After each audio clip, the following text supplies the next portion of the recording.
नमस्कार, मैं जिम्मा दुर्जे आप सभी लोगों का स्वागत करता हूं। आज मैं जो विषय पर परिचर्चा या अपने विचार रखने जा रहा हूं, तो स्वाभाविक है कि मैं जिस क्षेत्र से संबंधित हूं, मैं उसी क्षेत्र से संबंधित ही अपने विचार या उसी विषय पर मैं परिचर्चा करूंगा। तो मैं धर्म के क्षेत्र से संबंधित होने के कारण मैं कुछ अपने विचार धर्म के विषय में ही रखना चाहूँगा।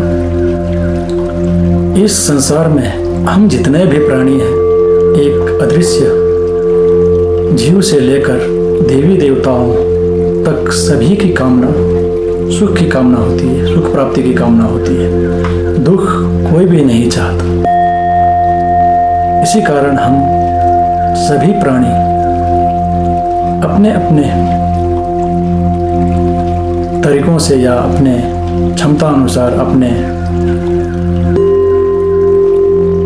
विवेक से इस सुख की प्राप्ति के लिए लगनशील हैं या प्रयत्नशील हैं। तो यहाँ पर सबसे पहले सुख कितने प्रकार के होते हैं। विद्वानों के द्वारा भी और शास्त्रों के द्वारा भी हमें ये जानकारी या ज्ञात कराया जाता है कि सुख दो प्रकार के हैं, एक भौतिक सुख और एक मानसिक सुख।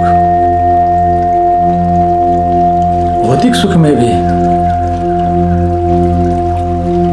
अब हम जो भौतिकता के द्वारा सुख प्राप्ति हेतु इसके दो तरीके हैं। हम लोग दो प्रकार से इसे प्राप्त करने की चेष्टा या प्रयत्न कर रहे हैं। एक सुकर्म द्वारा पूरी ईमानदारी के साथ, सदाचार के साथ कार्य कर हम भौतिक सुख प्राप्त करना चाहते हैं, और एक कुकर्म कर हम भौतिक सुख प्राप्त करना चाहते हैं। भौतिकता की प्राप्ति चाहे हम कुकर्म करके करें, कुमार्ग पर हम चलकर करें, या सुकर्म करके करें, या सुमार्ग पर हम चलकर करें, प्राप्ति हो जाती है। क्योंकि यह प्रकृति है। अगर चाहे क्रिया सकारात्मक हो या नकारात्मक हो, क्रिया होगा तो प्रतिक्रिया भी होगा और उसका परिणाम भी होगा। इस कारण से हम चाहे सुकर्म कर या कुकर्म कर हम भौतिकता की प्राप्ति कर सकते हैं। परंतु यहाँ पर जो मानसिक सुख के विषय में जो है, तो भौतिकता से मानसिक सुख हम प्राप्त नहीं कर सकते। इस कारण से हम अध्यात्म के द्वारा ही हम इसे प्राप्त कर सकते हैं। मोक्ष की प्राप्ति मात्र आध्यात्मिक अभ्यास से ही संभव है। और यहाँ पर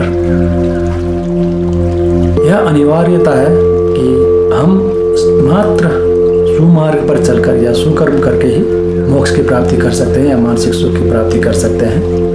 कुकर्म कर हम नहीं कर सकते। तो यह फर्क है भौतिक सुख और मानसिक सुख में। और एक बड़ा फर्क यह है कि भौतिक सुख हमें इसलिए आवश्यक है कि हम जब तक हमारा जीवन है, जन्म लेकर मृत्यु तक हम इसका उपभोग कर सकते हैं या अपने जीवन शैली को एक आरामदायक बनाकर हम जी सकते हैं। बस इसके लिए ही हम प्रयोग कर सकते हैं। जो मात्र शारीरिक इस भौतिक शरीर के लिए ही है। अब यह अध्यात्म के द्वारा जो हम मानसिक सुख प्राप्त करते हैं, तो अनिवार्य रूप से इसे ये बताया गया है कि हम इसे मात्र धर्म के द्वारा ही, धर्म मार्ग पर चलकर ही हम इसे प्राप्त कर सकते हैं। अगर हम जितने भी इस संसार में प्राणी लोग हैं या हम मनुष्य लोग हैं, किसी से भी अगर यह प्रश्न किया जाए कि भौतिक सुख और मानसिक सुख में महत्वपूर्ण कौन सा सुख है, तो प्रायः अधिकतर लोग यही कहेंगे कि मानसिक सुख ही असल सुख है और वही महत्वपूर्ण सुख है। परंतु मानसिकता की सुख की प्राप्ति के हेतु भी हम मानसिक सुख की कामना और मानसिक सुख हम मात्र भौतिकता में ही खोजते हैं या भौतिकता के द्वारा ही हम प्राप्त करना चाहते हैं, जो असंभव है। तो यहाँ पर आता है अब मानसिक सुख जो वास्तविक सुख है और मात्र सुकर्म से ही प्राप्त हो सकता है, जिसे विद्वानों के द्वारा या फिर शास्त्रों के द्वारा भी हमें यह ज्ञात कराया गया है कि मात्र धर्म के अभ्यास और धर्म मार्ग पर चलकर ही हम इसकी प्राप्ति कर सकते हैं। अब यहाँ पर धर्म भी जो है, धर्म का अभ्यास, इसे भी दो प्रकार से विभाजित किया गया है। एक जो हम सांसारिक लोग सांस्कारिक रूप में अपनाकर हम लोग अभ्यास कर रहे हैं, जैसे पूजा पाठ, दान वगैरह, यह सब एक सांस्कारिक संस्कार को हम धर्म का रूप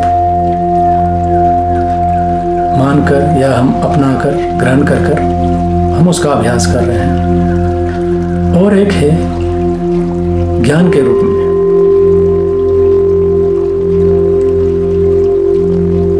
ज्ञान के रूप में जो है हम उसे अध्यात्म का नाम देकर या अध्यात्म के अभ्यास के द्वारा ही हम उसका अभ्यास कर रहे हैं। तो इस कारण से धर्म के भी दो रूप हैं। अब यहाँ पर प्रश्न यह आता है कि इसका परिणाम क्या है। हम अगर संस्कार को धर्म का रूप मानकर या हम उसे धर्म मानकर अपना कर ग्रहण कर चल रहे हैं, तो उसका परिणाम क्या है। और जो ज्ञान मार्ग है, तो हम अगर उसका अभ्यास करें या उसको अभ्यास करके चल रहे हैं, तो उसका परिणाम क्या है। तो जो हम संस्कार को धर्म के रूप में लेकर हम चल रहे हैं या अभ्यास कर रहे हैं, तो इसका सबसे बड़ा लाभ है कि हमें पुण्य संचय होता है। सांस्कारिक क्रियाकलापों द्वारा या कर्मों द्वारा हम पुण्य का संचय करते हैं, जो हमें एक अच्छा और सुख सुविधा युक्त हमें जीवन प्रदान करता है या प्राप्ति होती है। और जो ज्ञान मार्ग है, अध्यात्म के मार्ग से हम इससे इस संसार के सांसारिक दुखों से, इस भव्य सागर से, सांसारिक चक्र से हम मुक्त होकर मोक्ष की प्राप्ति करते हैं। दोनों का परिणाम भिन्न है, क्योंकि हम धर्म के नाम पर हम अभ्यास अलग अलग कर रहे हैं। आज मैं इस विषय को यहीं पर विराम देना चाहता हूँ, और इसके आगे जो है मैं अगले भाग में फिर लेकर प्रस्तुत होऊंगा। नमस्कार।